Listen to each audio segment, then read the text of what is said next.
नमस्कार मित्रों। हम फिर से हाजिर हैं rise of classes digital online platform Barmer के इस मंच पर पीवाई क्यूज की उस श्रृंखला में आज फिर से हम एक नए टॉपिक की चर्चा के साथ में आपके बीच में उपस्थित हैं। पिछली जो क्लासें रही हैं हम लोग पहले आधुनिक राजस्थान से संबंधित जो महत्वपूर्ण रूप से हम लोग जानते हैं कि आधुनिक राजस्थान के 7 बड़े टॉपिक्स के रूप में हैं, जहां से अक्सर आरपीएससी के द्वारा प्रश्न करवाए जाते हैं। तो आज की श्रृंखला में हम लोग बात कर रहे हैं राजस्थान के स्वतंत्रता सेनानी फ्रीडम फाइटर्स, जिनके द्वारा स्थापित की गई संस्थाएं और उन संस्थाओं में किन किन स्वतंत्रता सेनानियों का योगदान रहा। उसी श्रृंखला को आगे बढ़ाते हुए हम फिर से आपके बीच में उपस्थित हैं। तो आज की इस श्रृंखला में जो पहला प्रश्न हमारा है, 1918 में धौलपुर में प्रथम बार आर्य समाज ने स्वशासन के लिए किसके नेतृत्व में आंदोलन प्रारंभ किया था?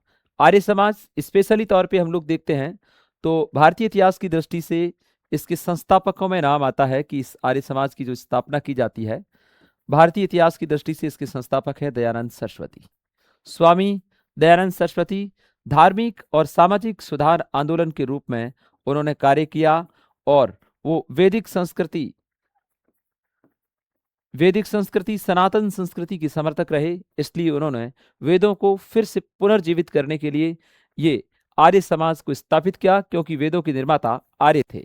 आर्य समाज की स्थापना स्वामी दयानंद सरस्वती के द्वारा 1875 में की जाती है और इसका मुख्यालय था बंबई में।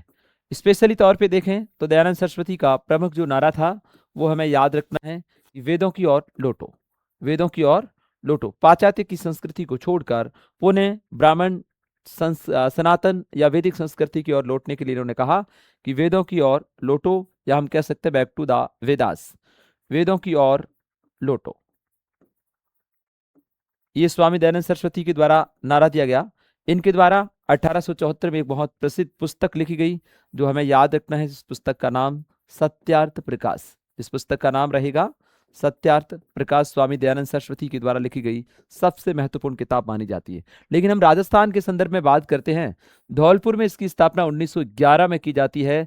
ज्वाला प्रसाद जिज्ञासु और यमुना प्रसाद शर्मा, ज्वाला प्रसाद और दूसरा यमुना प्रसाद एवं यमुना प्रसाद के द्वारा 1911 में धौलपुर में इस आर्य समाज की स्थापना की जाती। इसी के लिए पूछा है कि 1918 में प्रथम बार आर्य समाज ने स्वशासन, और हम लोग जानते हैं कि स्वामी दयानंद सरस्वती की भी थी, उन्होंने सबसे पहले स्वशासन के आधार पे हम लोग बात करें तो 4 स्व की अवधारणा भी उनके द्वारा दी गई थी, जिसके तहत स्वराज्य कह सकते हैं, स्वभाषा कह सकते हैं, स्वधर्म कह सकते हैं।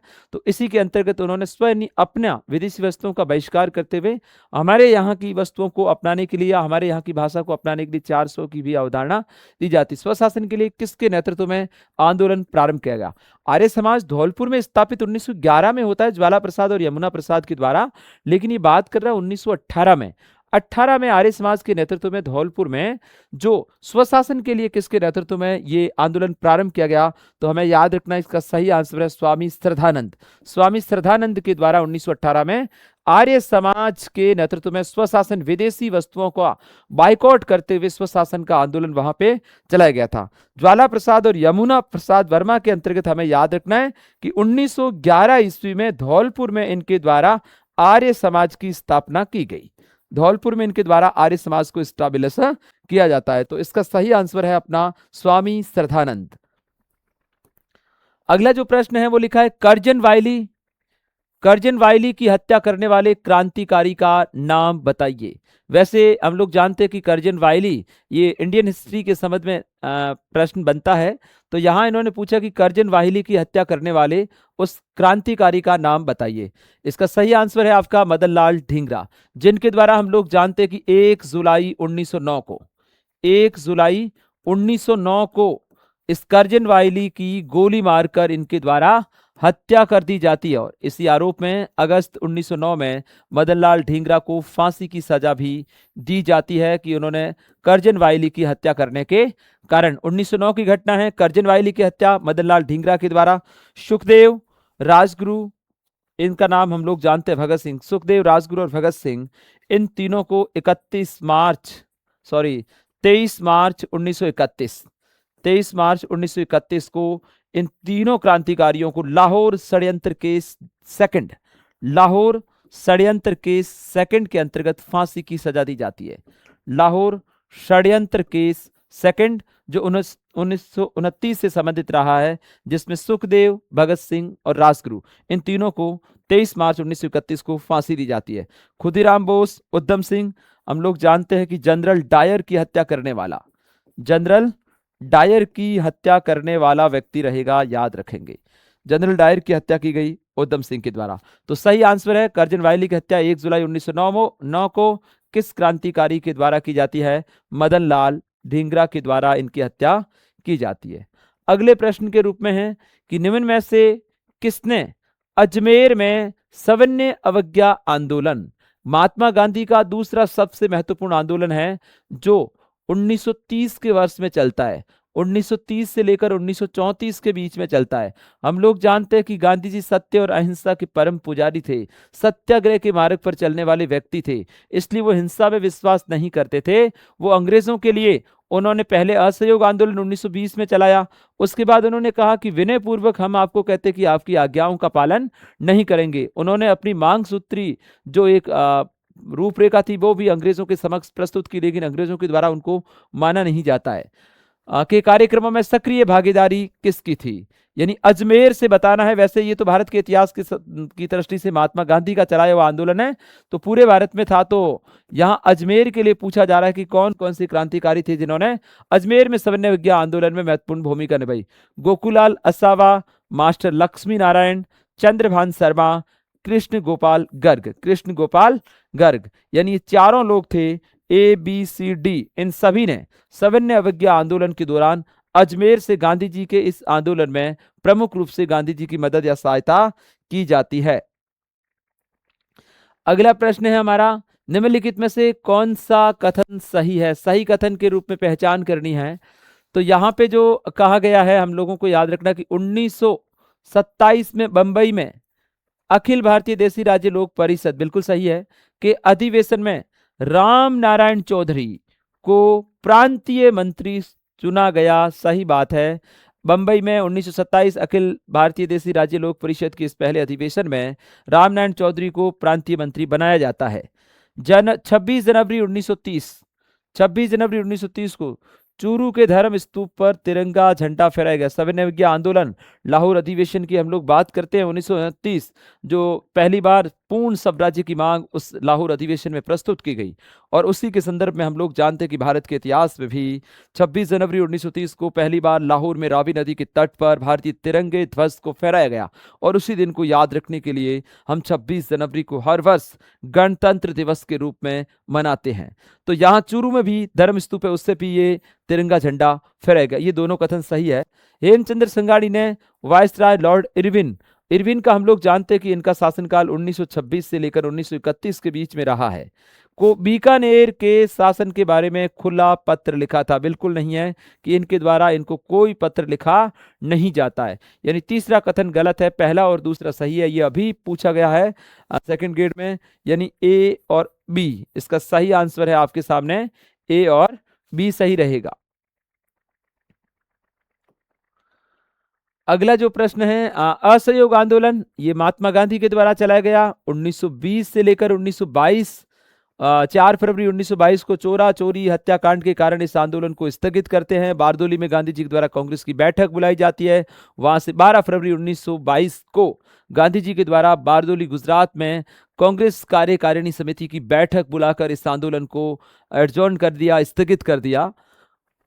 असहयोग आंदोलन के दौरान अजमेर सविनय अवज्ञा आंदोलन भी वहां पे, और यहां भी अजमेर में विदेशी वस्त्र, हम लोग जानते हैं कि उसके नकारात्मक और सकारात्मक दो तरह के कार्यक्रम थे। सकारात्मक कार्यक्रम में स्वदेशी वस्तुओं को अपनाना है, और उसी के ऑपोजिशन में हम लोग देखते हैं तो विदेशी वस्त्रों को बहिष्कार करना है, उनको जलाना है। तो उसके अंतर्गत विदेशी वस्त्रों के बहिष्कार का नेतृत्व किसने किया? यह आंदोलन 1920 से 22 के बीच में रहता है। राजस्थान के संदर्भ में पूछा है, और हमें याद रखना है कि यहां से इसका सही आंसर है पंडित गौरीशंकर के द्वारा।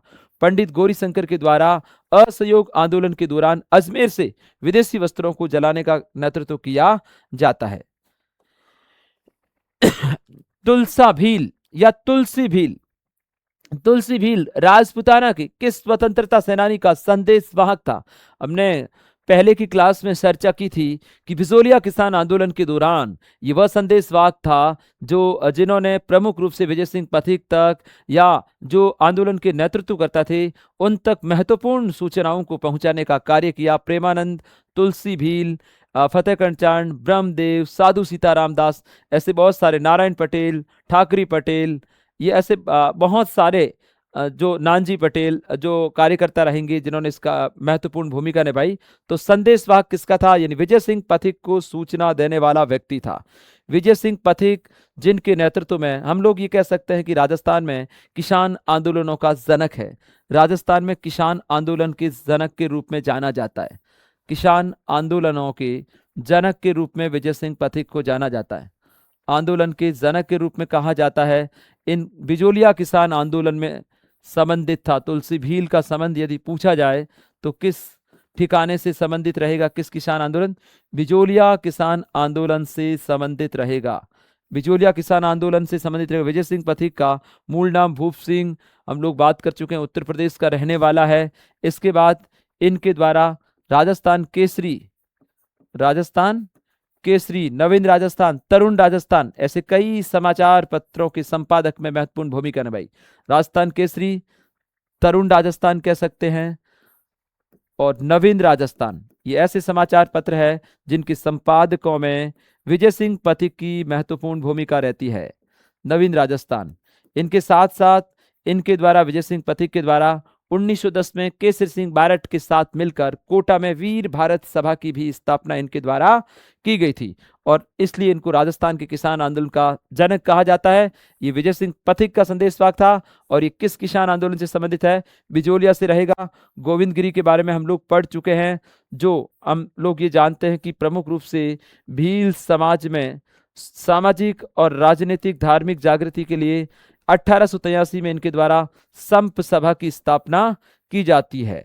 मोतीलाल तेजावत आदिवासियों के मसीहा कहलाते हैं, आदिवासियों के बावजी कहलाते हैं। प्रमुख रूप से हम लोग जानते हैं कि इनके नेतृत्व में एक आंदोलन चलाया जाता है, एकी आंदोलन, जो 1921 में प्रारंभ होता है। मेवाड़ की जो प्रमुख उन आदिवासियों की समस्याएं थी, उन समस्याओं को उन्होंने 21 सूत्री मांग के रूप में एकत्र करके मेवाड़ पुकार के नाम से मेवाड़ की महाराणा के पास एक संदेश पहुंचाने का कार्य किया जाता है।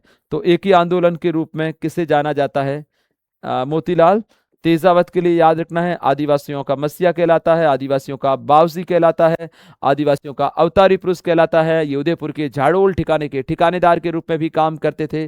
तो इसका सही आंसर है तुलसी भील का। विजय सिंह पथिक का बिजोलिया किसान आंदोलन के दौरान ये संदेशवाहक के रूप में काम करते थे। अगला है 1942 ईस्वी में जोधपुर जेल में भूख हड़ताल के दौरान किस सत्याग्रही की मृत्यु हो गई? यानी 1942 में जयनारायण व्यास के नेतृत्व में जोधपुर प्रजामंडल का यहां आंदोलन चल रहा है। जय नारायण व्यास के नेतृत्व में प्रजामंडल का जो आंदोलन चल रहा था जोधपुर में, जयनारायण व्यास के नेतृत्व में यह आंदोलन चल रहा था। उन दौरान की बात की जाती है जिसको राजस्थान का जतिन दास कहा जाता है। याद रखेंगे बाल मुकुंद बिस्सा, जिसको राजस्थान के जतिन दास के रूप में जानते हैं। राजस्थान का जतिन दास इनको कहा जाता है। याद रखें, लंबी भूख हड़ताल के कारण भारत के इतिहास में जाने वाला जतिन दास था। इसलिए भूख हड़ताल के कारण जेल में ही मरने वाला व्यक्ति कौन रहेगा? बाल मुकुंद बिस्सा। 9 जून 1942 को 9 जून 1942 को देशद्रोही का आरोप लगाकर या राजद्रोह का आरोप लगाकर अंग्रेजों के द्वारा बाल मुकुंद बिस्सा को गिरफ्तार कर लिया जाता है। बाल मुकुंद बिस्सा को गिरफ्तार कर लिया जाता है और इसके बाद 19 जून 1942 को जेल में डालने के बाद जेल में राजनीतिक जो कैदी थे, आरोपी थे, उनके साथ में अंग्रेजों के द्वारा बुरा व्यवहार किया जाता था। उन बुरा व्यवहार करने के कारण, क्योंकि मानवाधिकार तो हर जगह लागू होते हैं, जेल हो किसी भी स्तर पे व्यक्ति है, लेकिन मानव के जो नेचुरल या प्राकृतिक जो अधिकार है वो उसके साथ में हर जगह हर टाइम उसके साथ में लागू रहेंगे। जेल में दुर्व्यवहार करने के कारण इन्होंने भूख हड़ताल की और याद रखना 19 जून 1942 को भूख हड़ताल के कारण इनकी मृत्यु हो गई। और इनका संबंध वर्तमान से हम लोग जाने तो ये नागौर जिले से संबंधित रहेंगे, जहां इनका जन्म हुआ था। उस समय नागौर की रियासत थी वो जोधपुर के अंतर्गत आती थी। तो इसका सही आंसर है आपका कि 1942 में जोधपुर जेल में, और यहां से नेतृत्व कर रहे हैं जयनारायण व्यास, उनके नेतृत्व में भूख हड़ताल की किस सत्याग्रही की मृत्यु हो गई? राजस्थान का जतिन दास कहा जाता है। भूख हड़ताल के कारण मरने के कारण 9 जून 1942 को जोधपुर की जेल में बंद किया जाता है। और भूख हड़ताल करने का कारण था कि जेल में रहने वाले जो कैदी थे उनके साथ अंग्रेजों के द्वारा अमानवीय व्यवहार करने के कारण उन्होंने भूख हड़ताल की, और इस भूख हड़ताल के कारण उनका देहांत हो जाता है। बालमुकुंद बिस्सा, और इनका संबंध, इनका जन्म नागौर जिले में हुआ था, तो ये याद रखना है।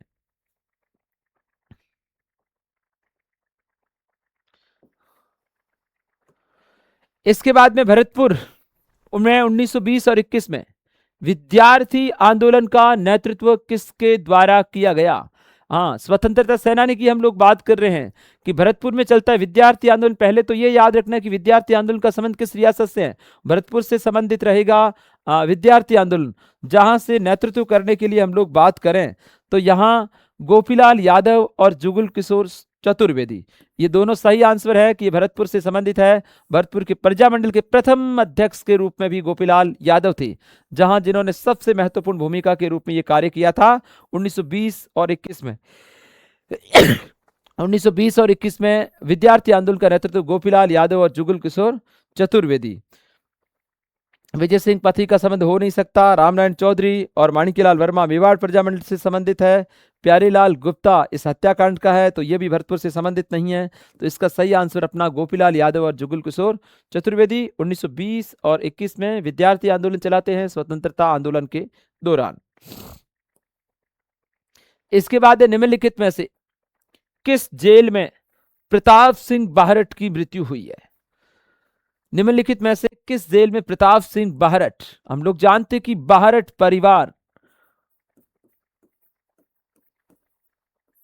परिवार है जो अपनी शहादत के लिए राजस्थान के इतिहास में जाना जाता है।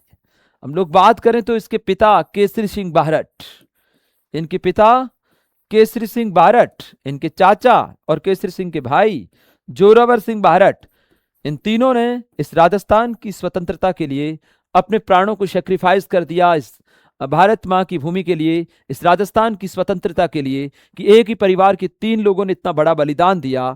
जोरावर सिंह बाहरट, इनकी पूरी फैमिली जो याद रखना है कि शाहपुरा से संबंध रखते, शाहपुरा भीलवाड़ा में स्थित है बाहरट परिवार, जहां से संबंध रख रहे हैं। ये कह रहे हैं कि उनकी मृत्यु 1918 में होती है, मई 1918 में, याद रखना है मई 1918 में होती है। जन्म इनका 1893 में होता है शाहपुरा भीलवाड़ा में, शाहपुरा भीलवाड़ा में। इनके पिता कौन थे? केसरी सिंह बाहरट। अब ये पूछ रहे हैं कि इनकी मृत्यु कहां होती है, तो याद रखना है कि बनारस षड्यंत्र केस के अंतर्गत, बनारस षड्यंत्र केस यानी किस मुकदमे के तहत, यह भी पूछा जा सकता है कि प्रताप सिंह बाहरट का संबंध किस मुकदमे से रहेगा, तो बनारस षड्यंत्र केस के अंतर्गत इनको बरेली की जेल में बंद किया गया। याद रखना इसका सही आंसर क्या रहेगा, बरेली की जेल में बंद किया जाता है। और हम लोग जानते कि बनारस षड्यंत्र केस का राज खुलवाने के लिए अंग्रेज अधिकारी चार्ल्स क्लीवलैंड, याद रखना है कि अंग्रेज अधिकारी चार्ल्स क्लीवलैंड, इन्होंने बहुत सारी यातनाएं देने के बाद भी केसरी सिंह बाहरट के पुत्र प्रताप सिंह बाहरट ने किसी तरह का कोई राज नहीं खोला। तो उनके सामने उन्होंने एक ऐसी मार्मिक और हृदय पिघलने वाली बात प्रस्तुत की कि जिसके कारण कोई भी व्यक्ति, हम लोग जानते हैं कि इस दुनिया में सबसे बड़ा अहम रोल जो रहता है वो माता का रहता है। और उन्होंने कहा कि आप सारी सच्चाई को उगल दीजिए और आपकी माँ आपके लिए रोती है, यदि आप सच बता देते हैं तो आपकी माँ के पास हम लोग भेज देंगे कि आपकी माँ आपके लिए बहुत रोती है। तो इन्होंने कहा कि मैं एक माता को हंसाने के लिए हजारों माताओं को रुलाना नहीं चाहता, इसलिए कि चार्ल्स क्लीवलैंड बहुत प्रभावित हुए, कहा कि मैंने राजस्थान में प्रताप सिंह बाहरट जैसा क्रांतिकारी नहीं देगा जो अपने निर्णय पे हमेशा अडिग रहे। तो याद रखेंगे इनकी जो मृत्यु है वो बरेली में, बरेली जेल में होती है। मई 1918 में किस मुकदमे के अंतर्गत फांसी दी जाती है? बनारस षड्यंत्र केस के अंतर्गत दी जाती है। इनका जन्म होता है 1893 में शाहपुरा भीलवाड़ा में, इनकी मृत्यु होती है मई 1918 में बरेली जेल से संबंधित रहेंगे प्रताप सिंह बारट। हम लोग जानते हैं कि लॉर्ड हार्डिंग सेकंड जो भारत के वायसराय थे, जोरावर सिंह बारट जो इनके चाचा थे, वो उस केस में शामिल थे, उन पे बम फेंकने में। इनका नाम भी उस मुकदमे से जुड़ा हुआ होता है। तो शाहपुरा का बारट परिवार, तीनों लोगों के नाम याद रखने हैं। और हम लोग बात करते हैं प्रताप सिंह बारट की। इसके बाद अगला है कि निम्न में से किस घटना की जांच के लिए इलाहाबाद उच्च न्यायालय, यहां पे उत्तर प्रदेश का हाई कोर्ट स्थित है, यूपी का हाई कोर्ट है ये, यूपी का हाई कोर्ट यहां स्थित है इलाहाबाद, के न्यायाधीश गोकल स्वरूप पाठक के नेतृत्व में एक जांच समिति का गठन किया गया। यानी ऐसे क्रांतिकारी का नाम बताना है जिनकी जांच इलाहाबाद हाई कोर्ट के गोपाल स्वरूप पाठक को दी गई, उनके नेतृत्व में उस क्रांतिकारी की जांच की गई। तो इसमें हम लोग देखते हैं कि मारवाड़ जोधपुर के बाल मुकुंद बिस्सा नहीं, जैसलमेर के सागरमल गोपा की शहादत, बिल्कुल सही आंसर है इसका, जैसलमेर के सागरमल गोपा की शहादत। और इसके बाद में है बीकानेर के बीरबल सिंह की शहादत, शाहपुरा के प्रताप सिंह बारट की शहादत। शहादत की बात करते हैं तो इसकी शहादत होती है 19 जून 1942 को, 19 जून 1942 को। जैसलमेर के सागरमल गोपा की अप्रैल 1946, अप्रैल 1946 में इनकी शहादत होती है। और बीकानेर के बीरबल, यानी बीकानेर रियासत थी, वैसे गंगानगर के रहने वाले हैं, इनकी 1 जुलाई 1946, 1 जुलाई 1946। और इसके बाद शाहपुरा के प्रताप सिंह की शहादत मई 1918, मई 1918। ये इसीलिए लिखे हैं कि आने वाले समय में इनकी शहादत का कालक्रम के अनुसार भी प्रश्न बनाया जा सकता है, आरोही क्रम या अवरोही क्रम। इसलिए हमें याद रखना है कि बाल मुकुंद बिस्सा, जिसको राजस्थान का जतिन दास कहते हैं, जून 1942, सागरमल गोपा जिसने आजादी के दीवाने, जैसलमेर में गुंडा राज, रघुनाथ सिंह का मुकदमा, ऐसी कई सारी जो बुक पब्लिश की जिसमें अंग्रेजों की कटु आलोचना की गई थी, इसलिए इनको ये सजा दी जाती है। बीकानेर के बीरबल सिंह की शहादत 1 जुलाई 1946, शाहपुरा के प्रताप सिंह बरेली जेल मई 1918 में। तो याद रखना है कि इसका सही आंसर है जैसलमेर के सागरमल गोपा की शहादत। इसके बाद में निम्न में से कौन से तथ्य अर्जुन लाल सेठी के विषय में सही है? अर्जुन लाल सेठी जयपुर से संबंधित है, अर्जुन लाल सेठी जयपुर से संबंधित है, जिन्होंने राजस्थान के स्वतंत्रता सेनानियों को उस स्वतंत्रता आंदोलन के दौरान प्रशिक्षित करने के लिए जयपुर में वर्धमान विद्यालय की स्थापना इसके द्वारा की जाती है। जयपुर में वर्धमान विद्यालय की स्थापना इनके द्वारा की जाती है। जयपुर में वर्धमान विद्यालय, जहां क्रांतिकारियों को या स्वतंत्रता सेनानियों को प्रशिक्षित किया जाता था। अर्जुनलाल सेठी पर 1912 में गवर्नर जनरल लॉर्ड हार्डिंग पर बम फेंकने की योजना बनाने का आरोप लगाया गया था। बिल्कुल सही है, दिल्ली षड्यंत्र केस चलेगा। जयपुर के महाराजा के आदेश से उन्हें 5 वर्ष की सजा सुनाई गई थी, सही बात है। 1914 से 1920 के मध्य वे अजमेर जेल में रखे गए। कल भी हमने पहले टॉपिक में इसकी चर्चा की कि इनको मद्रास की वेलोर जेल, अर्जुनलाल सेठी को अंग्रेजों के द्वारा मद्रास की किस जेल में बंद किया जाता है? वेलोर जेल में, अजमेर जेल में नहीं। तो याद रखेंगे, इसका ये कोटेशन गलत हो गया। इसके बाद जेल से रिहा होने के पश्चात उन्होंने अजमेर को अपना राजनीतिक कार्य क्षेत्र बनाया। 2 को काट लीजिए, यानी 2 को नहीं, सॉरी 3 को, क्योंकि अजमेर वाला ये काटना है। ए, बी और डी, ए बी डी जहां है वो सही है, क्योंकि अजमेर जेल की जगह मद्रास आना चाहिए और मद्रास की वेलोर जेल। ए बी डी, यानी 1 नंबर इस ऑप्शन का सही रहेगा। 1912 में गवर्नर जनरल लॉर्ड हार्डिंग जो सेकंड थे, इन पर बम फेंकने की योजना बनाई गई। बम फेंका भी जाता है लेकिन ये बच निकलता है और फिर उन क्रांतिकारियों पर दिल्ली षड्यंत्र केस के नाम से मुकदमा चलाया जाता है। इसके बाद अगला है, निम्नलिखित में से कौन राजस्थान के क्रांतिकारी राव गोपाल सिंह खरवा के सहयोगी थे? राव गोपाल सिंह खरवा के सहयोगी थे। दामोदर दास राठी, केसरी सिंह बारठ, रास बिहारी बोस, सचिंदर सन्याल। बिल्कुल ये चारों ऑप्शन सही है कि चारों इसके सही थे। और किस मामले में उसकी मदद करते हैं? हम लोग जानते हैं कि रास बिहारी बोस, रास बिहारी बोस, रास बिहारी घोष अलग है और बोस अलग है। और सचिंदर सान्याल के द्वारा, सचिंदर सान्याल के द्वारा 21 फरवरी 1915 को भारत में एक साथ सशस्त्र क्रांति या समग्र क्रांति, सशस्त्र या इसका दूसरा नाम ये कह सकते हैं समग्र क्रांति करने की योजना इन दोनों क्रांतिकारियों के द्वारा बनाई जाती है।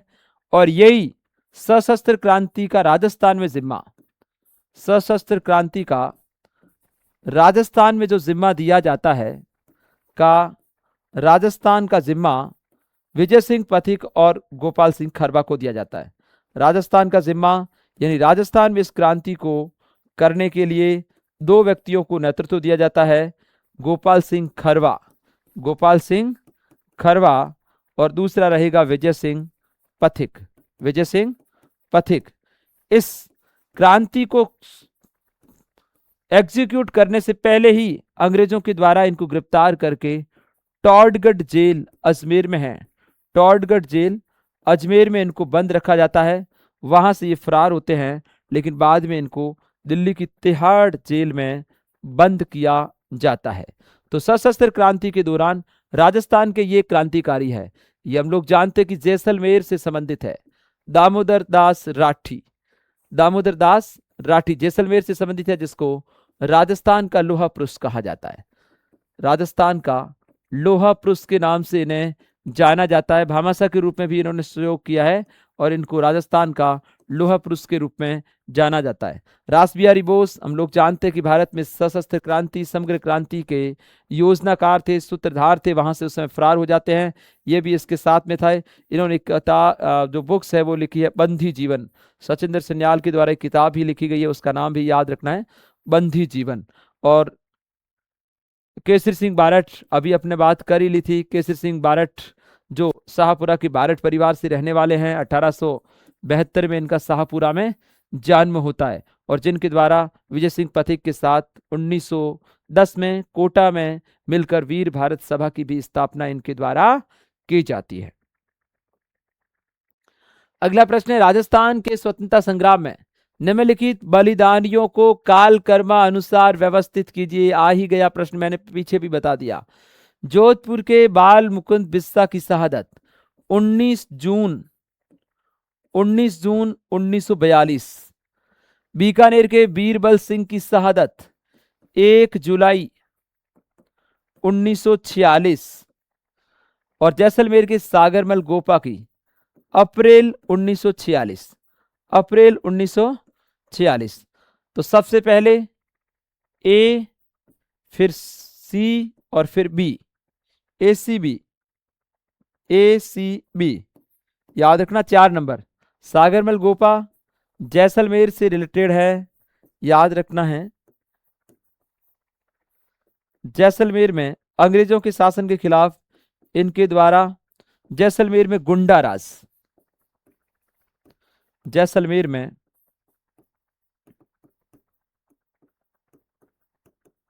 गुंडा राज, आजादी के दीवाने, आजादी के दीवाने रघुनाथ सिंह का मुकदमा,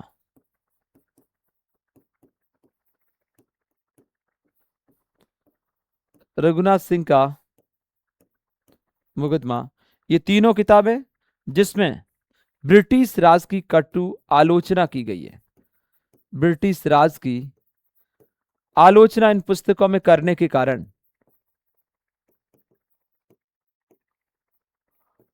1941 में इनको अरेस्ट तो किया जाता है, गिरफ्तार किया जाता है 1941 में, गिरफ्तारी होती है इनकी 1941 में, और इन पे कैरोसिन डाल के अप्रैल 1946 में और उस थानेदार का नाम भी याद रखना है, गुमान सिंह। गुमान सिंह के द्वारा जिंदे व्यक्ति पर कैरोसिन या मिट्टी का तेल डलाकर इनको जला दिया जाता है, जिसने जैसलमेर के लिए कार्य किया, शहीद सागरमल गोपा। तो तीनों के लिए याद रखना है। बीरबल सिंह गंगानगर से संबंधित, रियासत बीकानेर रहती है। इन्होंने भी एक मीटिंग की थी 30 जून और 1 जुलाई 1946। वहां पुलिस की मुठभेड़ में ये अंग्रेजों की जो पुलिस थे उनसे लड़ते हुए शहीद हो जाते हैं। तो तीनों का कालक्रम के अकॉर्डिंग बढ़िया प्रश्न बना है। इसके बाद मोतीलाल तेजावत ठिकाने के कामदार थे, पहले भी बता दिया, झाड़ोल जो उदयपुर में पड़ता है। मोतीलाल तेजावत झाड़ोल ठिकाने के ठिकानेदार थे, आदिवासियों के बावसी कहलाते हैं। आदिवासियों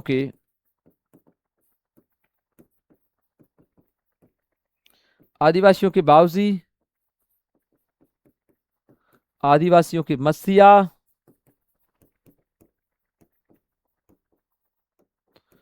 आदिवासियों के अवतारी पुरुष। और याद रखना है कि एक ही आंदोलन के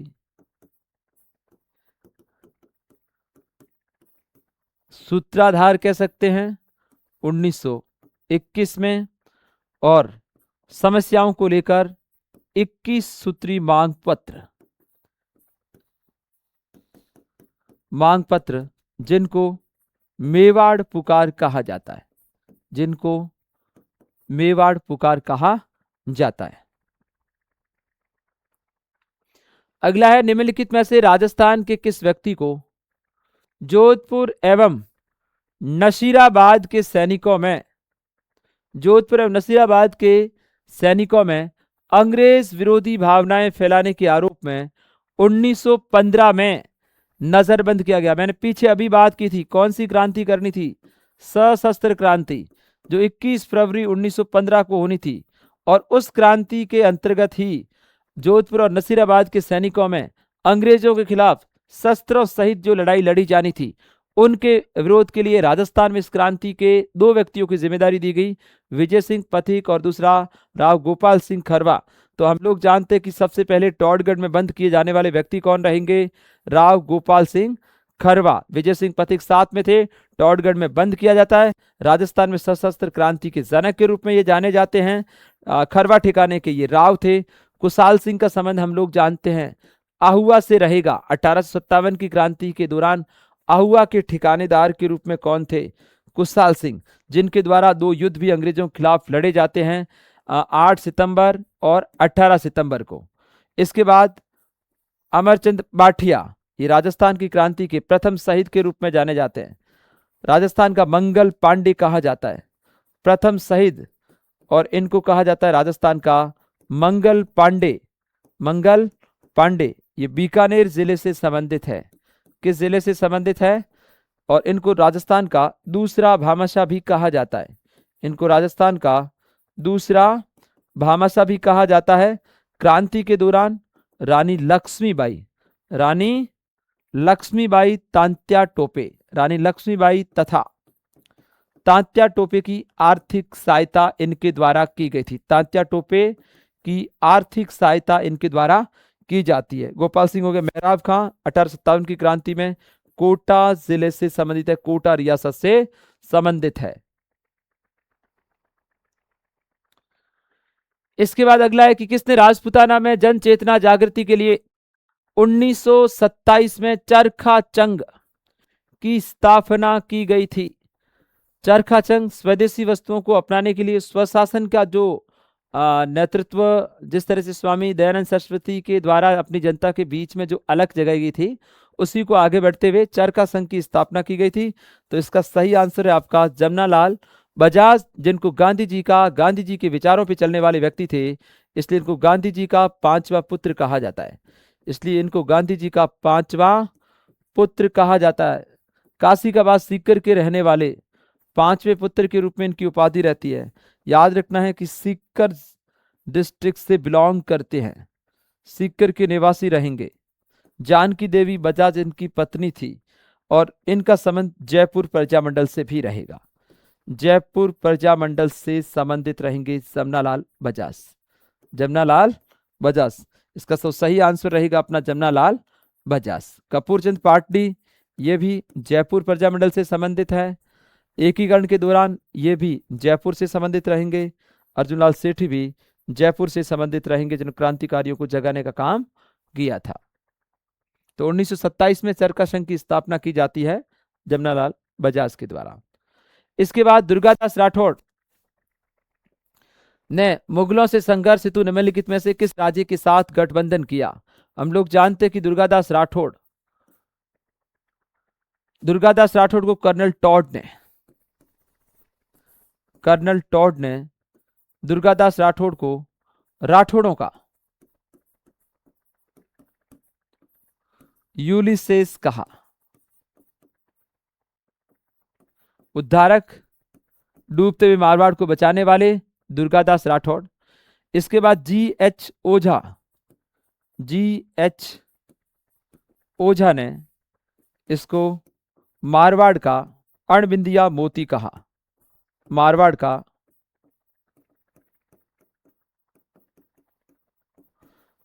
का अणबिंदिया मोती दुर्गादास राठौड़ को कहा जाता है। और कहने वाले व्यक्ति का नाम भी याद रखना, जी.एच. ओझा। और कर्नल टॉड ने इसको राठौड़ों का यूलिसेस कहा। हम लोग जानते हैं कि इनके पिता आसकरण थे और जो जोधपुर के महाराजा जसवंत सिंह के दरबार में मंत्री थे। आसकरण दरबार में मंत्री के रूप में कार्य करते हैं। इनका जन्म जो होता है 1638 में सालवा गांव मारवाड़ में ही स्थित है। और इनकी मृत्यु याद रखना है 1718 में उज्जैन में होती है। और इनकी छतरी भी आज हम लोग जानते हैं कि वहीं पे बनी हुई है। अब इन्होंने किस तरह से किस राज्य के साथ में, जसवंत सिंह की मृत्यु के बाद हम लोग जानते हैं कि जसवंत सिंह की मृत्यु के समय उनकी कोई जीवित पुत्र के रूप में संतान नहीं थी। उसके बाद में उनकी रानियों के द्वारा 2 बेटों को जन्म दिया जाता है। पूरी स्टोरी लंबी है। जो अजीत सिंह थी, तो अजीत सिंह को जोधपुर की राजगद्दी पर बिठाने का जो काम किया जाता है और किस तरह से औरंगजेब के चुंगल से इसको बचाया जाता है, वो पूरा का पूरा श्रेय कहा जाता है किसका? दुर्गादास राठौड़। राजस्थान के इतिहास में स्वामी भक्ति के लिए दो ही व्यक्तित्व प्रसिद्ध रहे हैं। पहला नाम पन्नाधाय का आता है, जिस तरह से उन्होंने उदय सिंह को बचा लिया। और दूसरा नाम अजीत सिंह की रक्षा करने वाला कौन? दुर्गादास राठौड़, जिन्होंने अजीत सिंह को बचा लिया। लेकिन जब अजीत सिंह बड़ा हुआ और राजा बनने के बाद इनकी अनबन होने के कारण ये मारवाड़ को छोड़कर ये मेवाड़ जाते हैं, जहां कुछ समय तक रहते हैं। इसलिए इसका सही आंसर होगा मेवाड़। और मेवाड़ के बाद में वो राजस्थान को छोड़ देते हैं और राजस्थान को छोड़कर वो उज्जैन चले जाते हैं। उनका अंतिम जीवन उज्जैन, जो सिप्रा नदी के किनारे स्थित है, वहीं पे उनकी छतरी बनी हुई है। ये है हमारे दुर्गादास राठौड़। तो औरंगजेब के खिलाफ हम ये कह सकते हैं 30 वर्षीय गठबंधन राठौड़ जोधपुर के और सिसोदिया मेवाड़ के रहेंगे। उनके खिलाफ भी इनके द्वारा कार्य किया जाता है। शहजादा अकबर जो औरंगजेब का पुत्र था, उन्होंने 1681 में औरंगजेब के भी विरुद्ध विद्रोह किया। उसमें भी उनकी भूमिका के रूप में दुर्गादास को भी जाना जाता है। तो इसके लिए याद रखना है मेवाड़ मतलब उदयपुर चले जाते हैं। अगला है, निम्न में से किस क्रांतिकारी विचारधारा वाले व्यक्ति को केसरी सिंह बारठ द्वारा खोले गए जोधपुर छात्रावास का वार्डन नियुक्त किया? याद रखना है केसरी सिंह बारठ 1872 में इनका जन्म होता है शाहपुरा में। इनका जन्म होता है शाहपुरा भीलवाड़ा में। शाहपुरा भीलवाड़ा। बहुत महत्वपूर्ण बात कह रहा हूं कि 1903 में दूसरा दिल्ली दरबार था। 1903 में दूसरा दिल्ली दरबार आयोजित हो रहा था।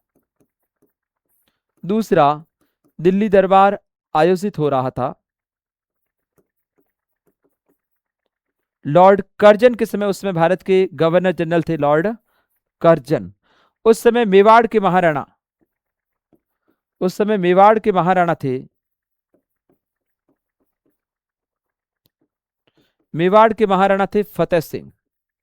मेवाड़ के महाराणा थे फतेह सिंह। वो उस दिल्ली दरबार में भाग लेने के लिए जा रहे थे। लेकिन याद रखना है कि केसरी सिंह बारठ के द्वारा 1903 में ही डिंगल भाषा में 1903 डिंगल भाषा याद रखना है। डिंगल भाषा में चेतावनीरा चुंगठिया, चेतावनीरा